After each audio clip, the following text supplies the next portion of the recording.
এগুলো কি ঘাটছিস? মা মাটন। বাবা মাটনটা তো রসা রসা হয়ে গেল কেন? হ্যাঁ তুমি তো চন্দ্রমুখী আলু না কি আলুটা আলু? গলে গেছে আজকে বলছি প্রচন্ড। কি এই যে এইটা হ্যাঁ। যে যারা মাটন খায় এটার সুখটা তারা জানে। সেই লেভেলের সেই সেই বের হচ্ছে না বাবা, টান দাও। তোর বাবার তো মঙ্গলবার। আজকে আমার বাবার জয় শ্রীরাম, ঠিক আছে? মানে বাজরংবলীর আজকে ওর বাবা নিরামিষ খায়। এই বাড়িতে নিরামিষই হয় মঙ্গলবার, শুধুমাত্র জামাই এই যে হাদা ফোদাটার জন্য শুধুমাত্র জামাই আসলে কেমন টেস্ট বলো?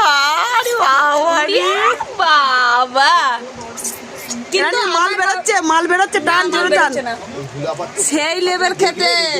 কিন্তু আমার বাবা আবার হচ্ছে সেই লেভেলের রান্না। কিন্তু আমার বাবা মুগ ডাল বেগুন ভাজা দিয়েই ভাত খেয়েছে। নিরামিষ উনাকে করে দিয়েছি। আর মা এত কিছু রান্না করেছে তো তার জন্য মা আর এক্সট্রা করে বাবার জন্য সবজি মবজি করতে পারেনি। যাই হোক, কিন্তু বাবা আমাদেরকে খাওয়াচ্ছে। জানি টান শুরুত করে টান বেরোবে, দেখ মালটা সেই লাগে খেতে। আগে তোর বাবা ভেঙে ভেঙে দিত, এটা তোকে মনে আছে? বাবা কামড়ে দিত, আমি তো টানতে পারতাম না, কামড়ে দিত, ভেঙে দিত, এটা ভেঙে যেত, দিয়ে আমি খেতাম।